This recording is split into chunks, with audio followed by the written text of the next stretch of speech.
Badia twegendereze emikwano n'abantu betugamba ebizibu byaffe. Olwali olwo nzija ku kibuga bwenajja ku Kampala ng'omuntu wa bulijjo bwennapangisa nga nfuna mikwano tufuna kakosaawo abakazi b'oku mizigo nga ye mubamanyi. Sijja kulisaayo nnyo ng'ekiseera kituuka nga nfuna ebizibu. Wennafuna ebizibu mu mikwano gino nga nnondamu omu ngamba ebizibu byange bino kangambeko ku gundi yalabika okubaamu n'ensa n'okukuuma ebyama. Munaye nga neesiga gundi oyo nga mugamba bizibu byange.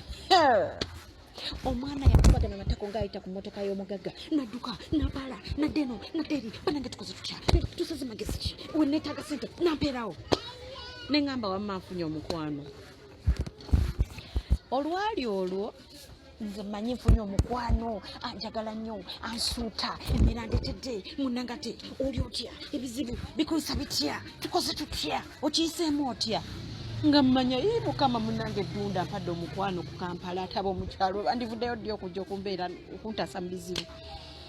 Munaye nga neeyongeramu gamba byama buli ku makya nga ankeera buli kiro buli ddakiika birambuuza progressi y'ebintu byendiko nga nange mweyabiza nga mugamba byonna naye nga ye talina nnyo byaŋŋamba biri awo kujjako okunkanfatinga n'okundaga nti ekyo tujja kimaliza tujja kisobola tukole bwe tuti tusabe.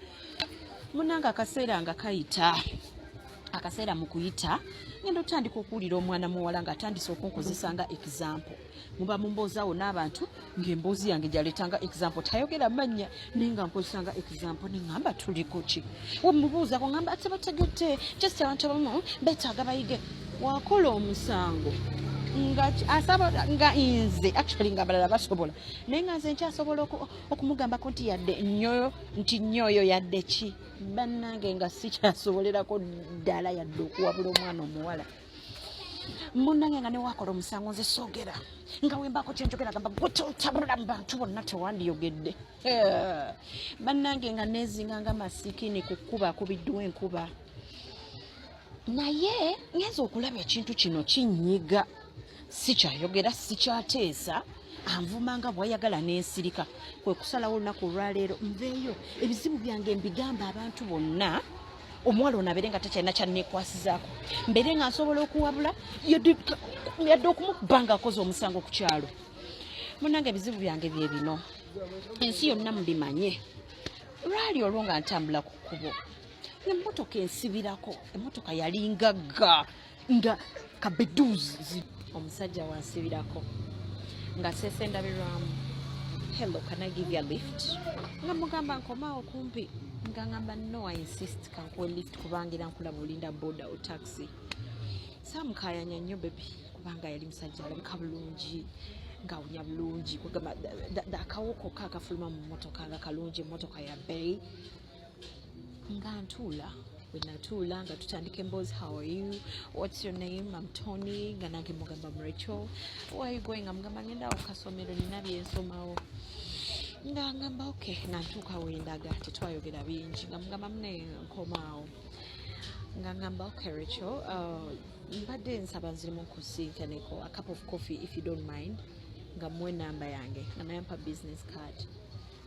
ebiddako awo mubimanyi kuba kwogerezeganya meeting going for dinner dates I mean kuwa ku ssente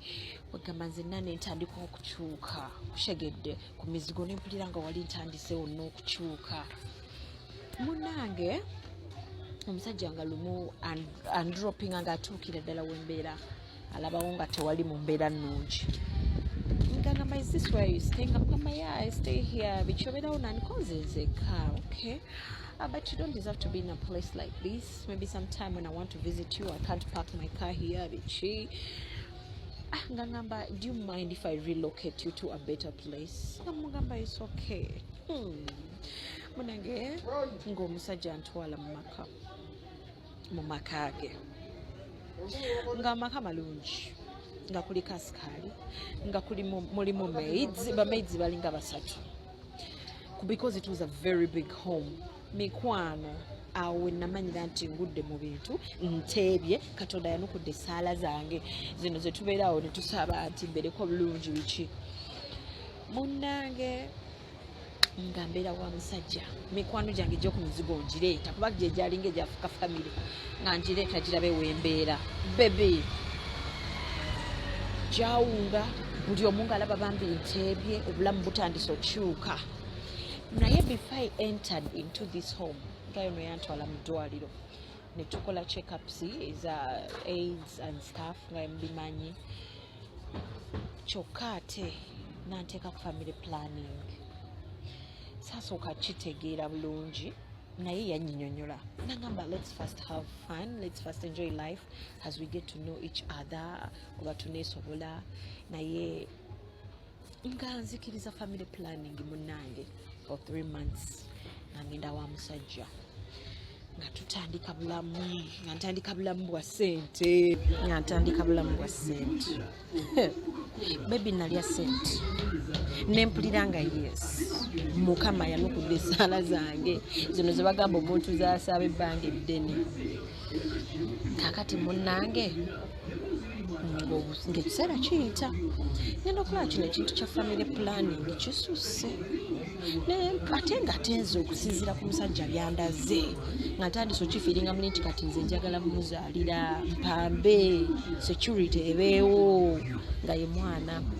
ngamba omusajja naye nze nkoye ebintu bya family planning sigenda kudda ku family planning nga nkala amaaso omusajja ngamba Racheal okalira bwerera amaaso togenda kuzaala mwana nga mugamba naye lwaki tonzikiriza kuzaala mwana tuyina ssente sobola n'okulabirira abaana 20 nga bali mu maka muno ne babeera mu bulamu obulungi lwaki toyagala nkuzaalire tonjagala oba nga ngamba nkwagala naye nina ensonga zange lwaki saagala ozaale kati tujja zaala naye si kati bamugumiikiriza nze nga mbiteekamu entondo gayi nga ndaga kye bayita entondo gayi nga atandika okunyiiga buli lwe mugamba ku bintu by'okuzaala gayi nga yeefula takyadda waka gayi nentandika kubanga nzaamunoonya bannange kye nakola ne ngamba gayi nzize ku mpiso nsobole okuzaala embeera ennungi kati nga mpita mukwano gwange nga naye munnange jangu tulabe nga mugamba munnange n'omusajja enswera egudde mu kyayi wange tuli ku ki munnange nga gayi nga ntuuka natuuka munnange nga mugamba omusajja tayagala tuzaale mukwano gwange owoku muzigo eri nga mugamba munnange ekizibu kyennina omusajja tayagala nzaale kyokka nga ate njagala kuzaala nga ngamba Racheal tofaayo tugenda kusala ki amagezi nzikakkana kakati munnange lumu nga mikwano gy'omusajja gikyali ewaka kati bwe gyakyali ewaka nga batandika kukubamu awo ngeri ya lwali ng'ogeze olinga ali olubuto bannange biki nga bagamba siri lubuto era bikammere munnange na mirembe te naye munnange otoni lwaki tomuzaalira omusajja nga yeesunze omwana omusajja nga wetubeera naye agamba bannaye simanyi mukyala wange lwalifuna lubuto nja kumuwa ensi n'eggulu mikwano omanyi kyekitegeeza ekyo natunula ebiriroliro ze wemba negaya ngamba tayagala tuzaale abate mikwano gye giŋŋamba wabeera eri yesu nga ddi lwe ndifuna omwana